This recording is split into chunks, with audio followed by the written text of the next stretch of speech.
Welcome to News Hour on Atlantic TV. I am Patricia Bassi. First, we'll take a look at the headlines.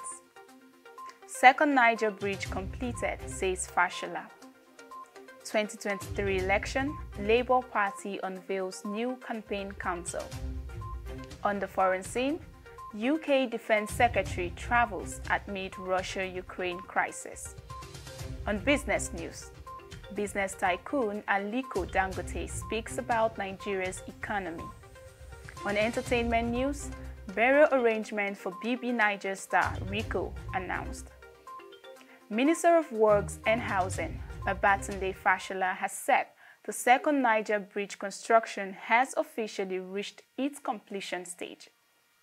This was revealed on Wednesday in Abuja by the minister during a news conference to present the scorecard to the President, Muhammadu Buhari. According to Fashola, the bridge will soon be made accessible to the general public. He said, "I can confirm that the second Niger Bridge itself is finished. People can walk through the bridge now unimpeded. What remains is the 4-kilometer link road on the Asaba side." As regards the forthcoming 2023 presidential election, Labour Party has unveiled newly appointed members of its campaign council. Revealing this at the Obi-Dati presidential campaign inauguration in Abuja, the DG campaign manager, Dr. Doyin Okupe, in his open address, said the newly selected members were chosen irrespective of religious sentiments. Our correspondent, Ibisi Mary, has the report.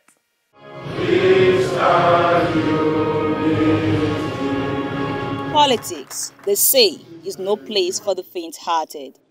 As political parties commence their various inauguration of campaign council for the 2023 general election, the Labour Party has unveiled a council of 1,234 members, led by Mohammed Zulawa.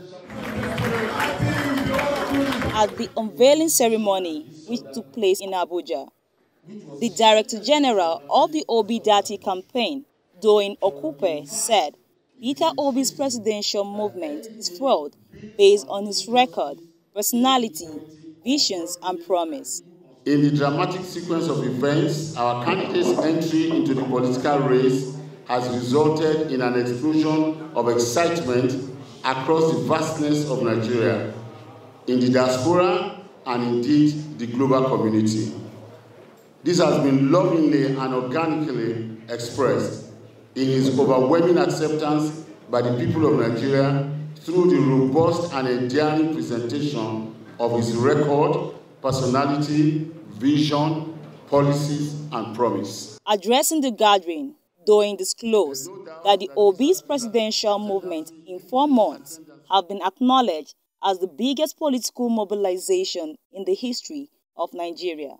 In just about 4 months only, this organic and massive structured movement, consisting of Nigerians from all walks of life, from varying backgrounds and circumstances of life, from the young and not so young, from professions, vocations, and occupations of all variations, and from every region, nook and corner of the country, have set a record in political mobilization, in organization, loyalty, not experienced in recent history of Nigeria. Meanwhile, popular veteran actor Kenneth Okonkwo, who was also present at the ceremony, gave various reasons for choosing Labour Party. Well, first of all, Labour represents the people. Labour represents the farmers, the students, the professionals. Labour represents every working class in Nigeria. And now, it's a social welfarist party. And then it has it in its objective to create a new Nigerian personality that will be patriotic, altruistic, transparent, and committed to due process and rule of law in governance, in industry, and in all spheres of national life. And this is what we need now. We need a new Nigeria. And Labour Party has it as its constitutional provision to provide a new party. to bring rapid technological technological advancement and scientific advancement in a very short while, to bail Nigeria out from its underdevelopment into becoming an industrialized nation. He, however, advised Nigerians and his fans to vote responsive leadership in order to bring about a new Nigeria. My advice is that, please, Nigeria is a beautiful country. We should not allow this country to go down. We must, everything rises and falls with leadership. We must do our own part to enthrone the leadership we wish for. And that is going out to vote on the election day and ensuring that P2B, who has promised a purposeful and responsive leadership, should come into power to give us the new Nigeria, which is possible with P2B.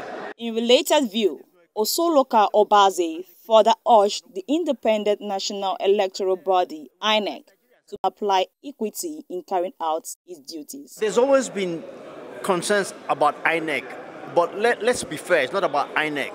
Part of the problems we have in this country are weak institutions. The key word about INEC is independence, and it must understand that as an arbiter, it must be like, Caesar's wife, above reproach. When the INEC as an institution or its officials give us a glimpse of something untoward to worry about, then that's a problem. We should think that INEC is like a referee in an LPL finals, a National League finals. Regardless of where he comes from, regardless of his ethnicity, regardless of his color, he must call the game as he sees it and not worry about who wins or who he favors. And if INEC could play that role, I think we'll be fine. As the Labour Party unveils its council members of 1,234, it clearly shows that the forthcoming 2023 presidential election is going to be a battleground for all parties. I am Ibisi Mary, reporting for Atlantic TV. We move now to the foreign scene. As Russian-Ukraine crisis continues, Defense Secretary Ben Wallace has arranged a visit to Washington to talk with his counterpart and White House officials about shared security concerns, including Ukraine and Russia, a source and an official said. The UK Defence Source declined to offer any specific details on the content of Mr. Wallace's trip. However, the source said the Defense Secretary is in Washington, D.C. to discuss shared security concerns, including Ukraine. He will be visiting his counterpart at the Pentagon and senior figures at the White House. We'll go for a quick commercial. Don't go anywhere. We'll be right back.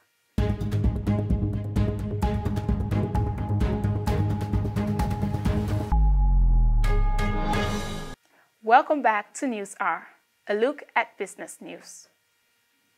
Business tycoon and president of Dangote Group, Rico Dangote, at the 50th Annual General Meeting of the Manufacturers Association of Nigeria, MAN, identified ways to reviving Nigeria's economy.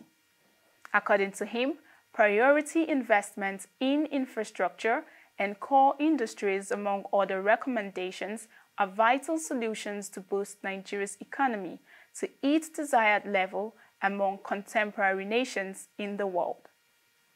Dangote urged the federal government to employ strategic prioritized investments in infrastructure, thereby reversing the trend and boost Nigeria's economy. And in entertainment, the family of late Big Brother Naija star Rico Suave has announced his burial arrangements. Born Patrick Adebowale Fakoya, Rico was involved in a car crash which led to him being placed on life support. However, he died 2 days after the incident. The details of his funeral arrangement was shared via Twitter on Tuesday. That is all we have for you on News Hour. For more details, kindly visit our website www.atlantictv.org. Also, do well to follow us across all our social media platforms displayed at the bottom of your screen to stay informed. Thank you for watching.